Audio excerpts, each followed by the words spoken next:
Hey, welcome to Indie Game Wishlist Workshop, How to Increase Your Game's Wishlist Step-by-Step Guide. And this is part 2, where I want to talk about how wishlist numbers do not guarantee game launch success. This does. So in this article, in this video, you'll learn how to improve your indie games marketing efforts so that you increase your Steam wishlist numbers.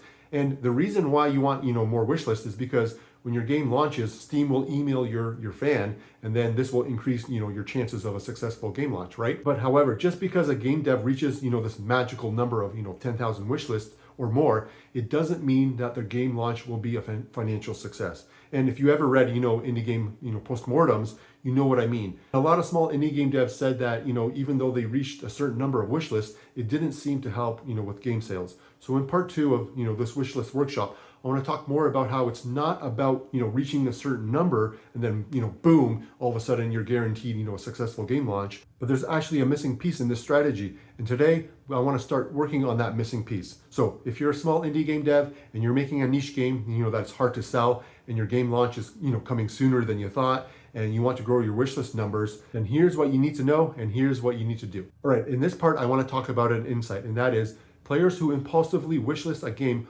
won't often buy the game. So this is what often happens, right? A game dev will get a spike in wishlist because, a YouTuber or a game journalist talked about their game, or maybe they posted on Reddit or social media and they got a bump, in their wishlist, or they were even, part of a Steam festival, right? But then a few days later, this spike doesn't last and the wishlist numbers, just go back down, right? Or even worse, and like I said, you'll read an indie game postmortem where, the game dev talked about how they did reach, 10,000 wishlists or more, and yet their game was still a failure at launch, right? So what's going on here, right? Well, how you get your wish list is more important than how many you have. So let me explain what I'm talking about. So marketing tactics that, get people to do something impulsively often, work in the short term, but not in the long term. So what I mean is when a game dev, manages to get a YouTuber to talk about their game and showcase their game, they will see a bump in their wish list, right? But the problem is often these wish lists come from people who impulsively wish listed the game, and a wish list, full of people who acted on impulse often doesn't convert into game sales. Impulsive wish lists don't convert to game sales because the time between, the initial excitement of when that person saw that your game and wish listed it, and then to the time where your game launches is way too long, right? And so by the time your game launches, that motivation, that excitement is gone, right? And often those people even just forgot about that game, right? And even for me personally, and maybe for you too, I can look at my own wish list and see a bunch of games that I have no clue why I wish listed them. And often I even forgot all about them, right? And when their game launches and I get their email, I don't really care because honestly, I don't remember that game, right? So my point is here,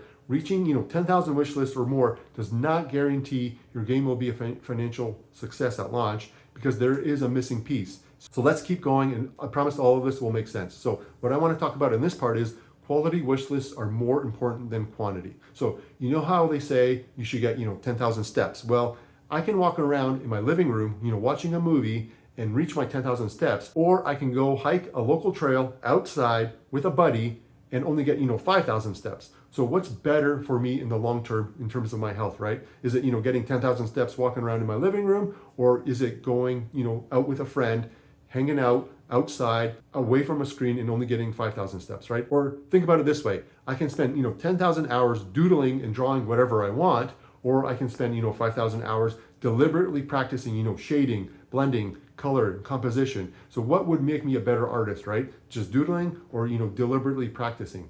So you see, it's not about quantity, it's about the quality of your effort and what you put into it, right? It's the same with your wish list. Quality in a wish list is more important than quantity. So yeah, you can reach 10,000 wish lists through YouTubers, streamers, game journalists, paid ads, posting on social media, and even being part of a Steam Fest. But when we rely on marketing tactics that reach a certain number, when all we care about is growth at all costs, we are often blind to see how this is kind of hurting us in the long term. This is why game devs are so surprised and disappointed that when, even though they reach 10,000 wish lists, they yet still have low sales at launch. And that again is because the quality of the wish list was low. Their wish list was full of people who impulsively wish listed the game, and when the game launched, these people, basically forgot about the game, and that interest, that, motivation was all gone by the time they wishlisted and the game was launched. So what do you do then, right? How can you not only, increase your wish list, but how can you make sure that your wish list is high quality? So let's keep moving. Let's work on that next. Okay, in this part, I want to work on how to cultivate your own high quality wish list and don't rely on marketing tactics that work in the short term. So when you're a small indie game dev and nobody knows about you or has heard about you, you need to figure out a way to cultivate your own audience, because these people you found didn't do it on impulse, right? They did it out of passion. They did it out of genuine love for your game, right? They followed you, they wishlisted your game because they like you and they like your game.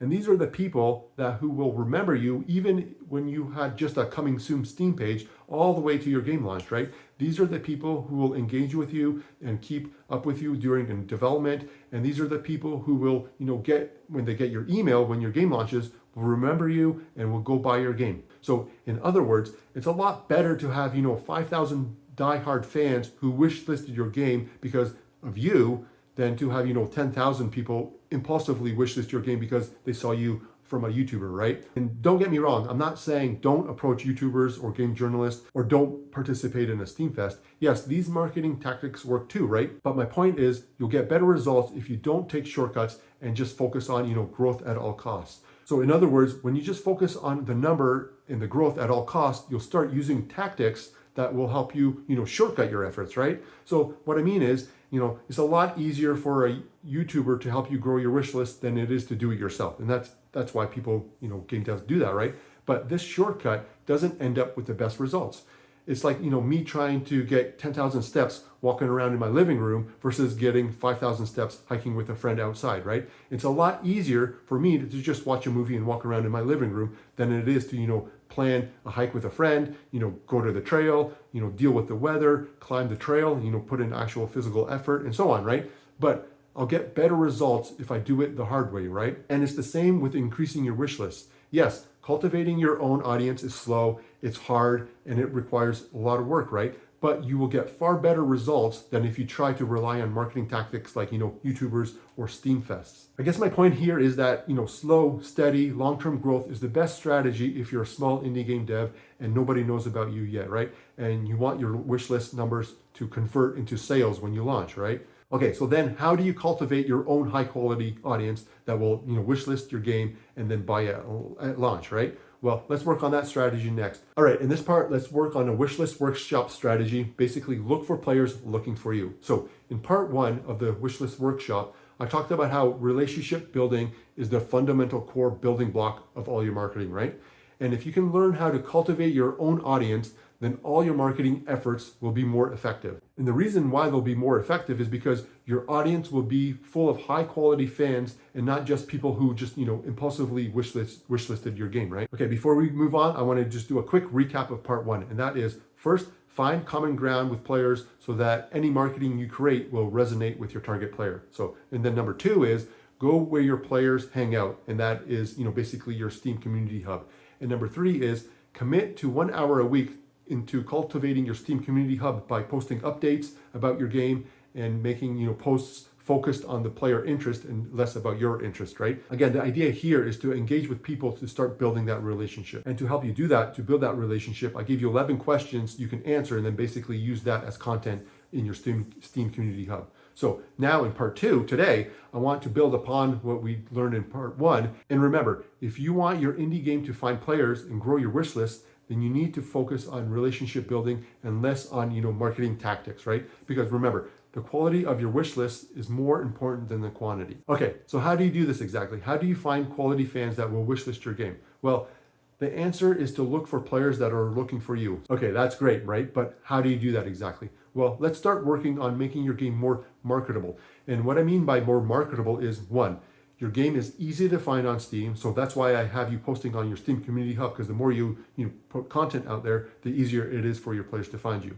And 2, a very marketable game tells the player what's in it for me in less than 3 seconds, right? So the way you communicate your game tells the player, oh man, This is exactly what I've been looking for, right? That's kind of what you want to get your player to do when they see your game in less than 3 seconds. Okay, so let's do that right now. Let's work on making your game more marketable so it's easier for your players to find you on Steam, and so the player knows what's in it for me in less than 3 seconds. So in this part, I want to kind of start slow, and then in the later parts of this workshop, I'll get into more advanced techniques. But for today, we're just going to do a little warm up. And so here's exactly what to do. So here's step one. Go to Steam's list of popular tags. So on Steam, there's a list that shows the most popular tags basically on Steam, right? So, and I'll give you the link below in the description where you can see the most popular tags. Okay, great. Once you have that link open, now what I want you to do is open a new browser and basically open a Google document, right? So basically what I want you to have is 2 split screens, right? So basically on one side you have your Steam page up with all the popular tags. On the other side, you have your Google document.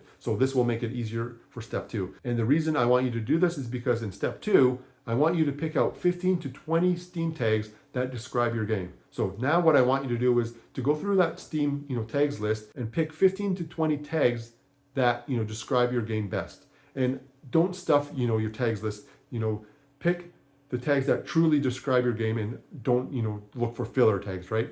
Okay, so once you have a tag that describes your game, basically write it down in your Google document and then do that, for the rest of the 15 or so tags. Okay, so here's step 3. So now out of those, 15 or 20 tags, what are your top 5 tags? So like I said, you have your list of 15 to 20 tags.